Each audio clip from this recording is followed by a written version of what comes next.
फक्त मराठी, फक्त मराठी. त्यापेक्षा साधू थोर कसे काय असू शकतात ते काय आम्हाला पटलं नाही. पण सांगू का, खरंच देवापेक्षाही साधू थोर आहेत. कळण्याकरता उदाहरण सांगतो. आपल्याकडे परंपरेने ते उदाहरण सांगत आलेले आहेत.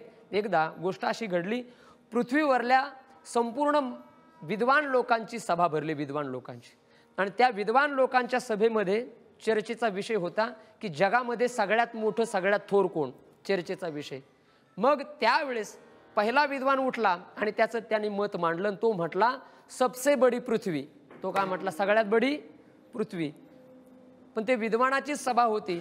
दुसरा विद्वान उठला आणि त्याच्या मताचं त्याने खंडन केलं. तो म्हटला अरे पृथ्वी काहे की बडी, वो तो शेष के माथे पे खडी. आता कोण मोठं झालं, शेष मोठा झाला. शेष मोठा सगळीकडे चर्चा.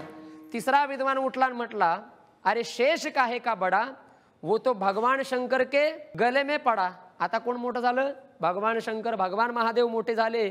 चौथा विद्वान उठला आणि तो म्हटला अरे भगवान शंकर काहे का बडा, वो तो कैलास पे खडा. ते कैलास पर्वतावरती राहतात. मग आता कैलास पर्वत मोठा झाला. पाचवा विद्वान उठला आणि तो म्हटला कैलास काहे का बडा, उसे तो रावण ने उखाडा. अरे कैलास पर्वत कशाचा मोठा आहे, त्या रावणाने त्याला 2-4 वेळेला हलवलं होतं, उचललं होतं. मग आता मोठं कोण झालं, आता झाला रावण मोठा. सहावा विद्वान उठला आणि तो म्हटला अरे रावण काहे का बडा, वो तो वाली के बगल में दडा. वाली नावाच्या वानराने आपल्या बगलेमध्ये दाबून 7 समुद्राचं स्नान करून अंगदाच्या पाळण्याला झोळीला बांधला होता. तो उलटा टांगला होता आणि ते अंगद बसल्या बसल्या त्याची दाढी ओढायचा, एवढे त्याचे हाल केले होते. रावण कशाचा मोठा आहे, मग कोण मोठं झालं आता, वाली नावाचं वानर मोठं, वाली मोठे, असे सगळीकडे चर्चा. 7वा विद्वान उठला आणि तो म्हटला अरे वाली काहे का बडा, उसे तो प्रभु रामचंद्र ने एक बाण में पछाडा. मग प्रभु रामचंद्रने वाली नावाच्या वानराचा एकाच बाणामध्ये काटा काढला, पायातला नाही, जीव मारला त्याला. याचा अर्थ असा, कोण मोठं झाला आता, प्रभु रामचंद्रजी मोठे. सगळीकडे चर्चा सुरू झाली. पण गंमत बघा, त्याच सभेमध्ये हनुमंतरायांचा एक भक्त बसला होता. त्याला कुठं दम निघतोय, तो मध्येच उठला आणि तो म्हटला अरे तुम्हारा राम काहे का बडा, वो तो हमारे हनुमंत जी के हृदय में खडा. आता कोण मोठं झालं, आता झाले हनुमंतराय मोठे. आणि हनुमंतराय आहे संत, हनुमंतराय आहेत साधू. म्हणून साधू थोर जाणा विठाला विठाला विठाला विठाला विठाला विठाला. म्हणून साधू थोर जाणा 3 वेळेला शब्द महाराजांनी वापरला. साधू हे जगामध्ये कल्याण करण्याच्या दृष्टीने थोर आहेत. 2 चरणामध्ये महाराजांनी साधूच्या संगतीचं महत्त्व सांगितलं. पुढे बोलत असताना महाराज साधूची काही लक्षणं सांगतात. इहलोकी तोची सर्वाभूती सम, शरीराचा भ्रमणेने कदा. या साधूचं लक्षण सांगत असताना नामदेव महाराज म्हणतात की या जगामध्ये साधू वर्तन करत असताना जगाकडे बघण्याची त्याची दृष्टी ही सम असते. इहलोकी तोची सर्वाभूती सम, शरीराचा भ्रम, सगळ्याकडे बघत असताना तो साधू समदृष्टीने बघतो आणि त्याच्या ठिकाणी देहावरचा अजिबात भ्रम त्याच्याकडे राहिलेला नसतो. आणि शेवटी बोलत असताना नामदेव महाराज म्हणतात की नामा म्हणे गाय दूध एकसार, साधू निरंतर वर्ते तैसा. नामदेव महाराजांनी शेवटच्या चरणामध्ये साधूंना उपमा दिली ती गायीची आणि गायीच्या दुधाची. जसं गायीच्या ठिकाणी गायीचं दूध जसं हे सार असतं, गायीच्या बाकीच्या गोष्टी बघायच्या नाही आपण, ती गाय दिसायला कशी, ती गाय खाते काय, या गोष्टीकडे अजिबात लक्ष न देता सार नावाचं दूध देते ना, सार असणारं दूध आपल्याला देते, त्याचं आपण ग्रहण करावं. तसं साधूंच्या ठिकाणी देखील साधूंचा उपदेश सार असतो. तेवढ्या एका उपदेशाचं आपण ग्रहण केलं ना तर आपलंही जीवन कृतार्थ होऊ शकतं. कृतार्थ होतं याच्यात नवल नाही.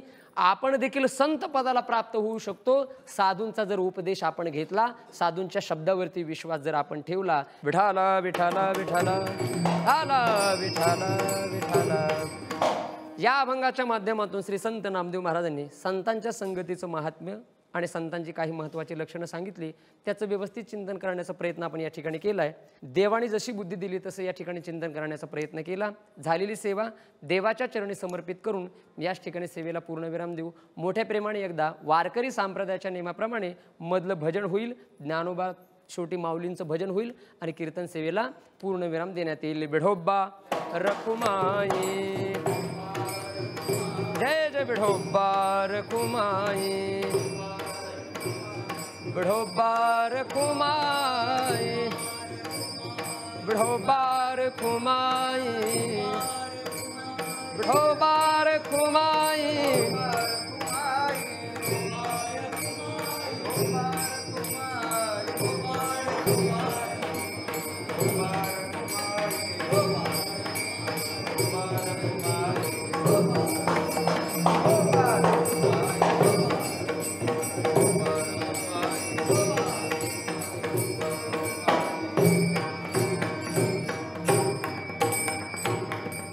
संत संगतीचे काय सांगू सुख आपणा पारिखे नाही तेथे साधू थोर जाणा साधू थोर जाणा साधू थोर जाणा कलियुगी. श्री संत नामदेव महाराजांचा अभंग या ठिकाणी संकीर्तन रूपी सेवेकरता निवडलेला होता. जशी देवाने बुद्धी दिली तसे या अभंगावरती चिंतन करण्याचा प्रयत्न केला. झालेली सेवा देवाच्या चरणी समर्पित करून याच ठिकाणी सेवेला पूर्ण विराम देतो. जे चुकलं असेल ते खास माझ्या बुद्धीचे दोष. मात्र या सेवेमध्ये जे शास्त्र संवादी वाटलं असेल ते श्री हरिभक्तीपारायण परमपूज्य आदरणीय गुरुवर्य भाऊ अर्थातच पंडित महाराज क्षीरसागर अध्यक्ष कुंभार गुरुजी वारकरी शिक्षण संस्था आळंदी देवाची त्यांचं आहे, त्यांचंच म्हणून श्रवण करा. झालेली सेवा पुनश्च एकदा देवाच्या चरणी समर्पित करून याच ठिकाणी सेवेला पूर्ण विराम. ज्ञानेश्वर माऊली ज्ञानराज माऊली तुकाराम टाळी. जय जय ज्ञानेश्वर माऊली ज्ञानराज माऊली तुकाराम. जय जय ज्ञानेश्वर माऊली ज्ञानराज माऊली तुकाराम टाळी. ज्ञानराज माऊली तुकाराम ज्ञानेश्वर माऊली ज्ञानराज माऊली तुकाराम.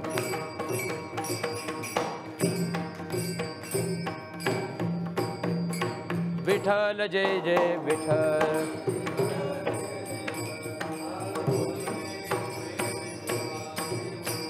करा क्षमा अपराध महाराज तुम्ही सिद्ध नाही विचारिला अधिकार मिळा.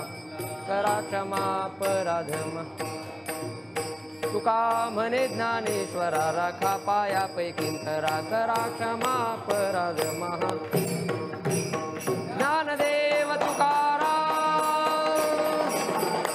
ज्ञानदेव तुकाराम ज्ञानदेव तुकाराम तुकाराम तुकाराम तुकाराम तुकाराम तुकाराम. पुंडलिक वरदार विठ्ठल श्री ज्ञानदेव तुकाराम. पंढरीनाथ भगवान की जय. माऊली ज्ञानेश्वर महाराज की जय. जगद्गुरु तुकाराम महाराज की. कृष्ण भगवान की जय. देवाची द्वारी कीर्तनाची वारी या भक्ती जागरात आज आपण इथेच थांबतो. उद्या पुन्हा भेटूया या कीर्तन मालिकेतील आणखीन एक आख्यान ऐकण्यासाठी. तोवर जय जय रामकृष्ण हरी.